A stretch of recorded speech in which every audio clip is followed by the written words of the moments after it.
आज सबसे पहले बात करेंगे दिल्ली में ऑक्सीजन की डिमांड पर जारी सियासी घमासान की। ऑडिट रिपोर्ट आने के बाद कैसे आमने सामने है बीजेपी और दिल्ली के सीएम अरविंद केजरीवाल।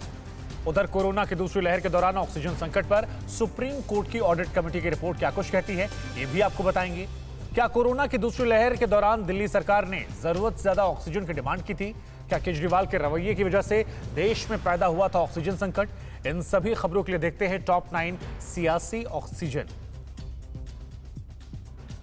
दिल्ली में कोरोना की दूसरी लहर के दौरान ऑक्सीजन की खपत पर सुप्रीम कोर्ट की ऑडिट रिपोर्ट पर सियासत तेज हो गई है।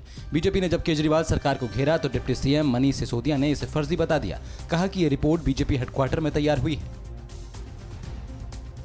ऑक्सीजन ऑडिट रिपोर्ट पर बीजेपी के हमले पर दिल्ली के मुख्यमंत्री केजरीवाल का पलटवार आया है। कहा कि मेरा गुनाह है कि मैं अपने 2 करोड़ लोगों की सांसों के लिए लड़ा। जब आप चुनावी रैली कर रहे थे, मैं रात भर जगकर ऑक्सीजन का इंतजाम कर रहा था।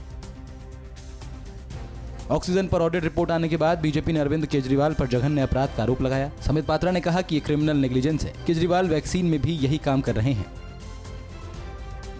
सुप्रीम कोर्ट की ऑडिट रिपोर्ट में केजरीवाल सरकार को कटघरे में खड़ा किया गया है। कहा जरूरत से 4 गुना ज्यादा ऑक्सीजन की डिमांड की गई थी। कोरोना की दूसरी लहर के दौरान पैदा हुए ऑक्सीजन संकट को देखते हुए कोर्ट ने एक टास्क फोर्स बनाई थी, जिसकी शुरुआती रिपोर्ट सामने आई है।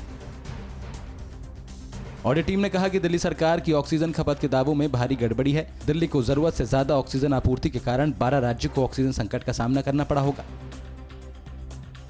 ऑडिट टीम के मुताबिक बेड कैपेसिटी के आधार पर तय फॉर्मूले के अनुसार दिल्ली को 289 मेट्रिक टन ऑक्सीजन की जरूरत थी, लेकिन दिल्ली सरकार ने 1140 मेट्रिक टन ऑक्सीजन की खपत का दावा किया था। पंजाब कांग्रेस के अध्यक्ष सुनील जाखड़ ने ऑक्सीजन डिमांड केस में केजरीवाल सरकार को क्लीन चिट दी है। तो वहीं दिल्ली कांग्रेस के उपाध्यक्ष अभिषेक दत्त ने कहा, जब दिल्ली ऑक्सीजन के लिए स्ट्रगल कर रही थी तब आपके नेता कालाबाजारी में जुटे थे।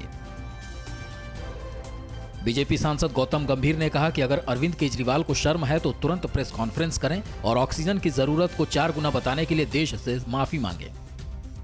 मरीजों की मौत। दिल्ली बीजेपी के पूर्व अध्यक्ष और सांसद मनोज तिवारी ने कहा कि ऑडिट रिपोर्ट के बाद केजरीवाल ऑक्सीजन की कमी से हुई मौतों के जिम्मेदार कहे जाएंगे, क्योंकि केजरीवाल के झूठ के कारण ही देश में घबराहट फैली।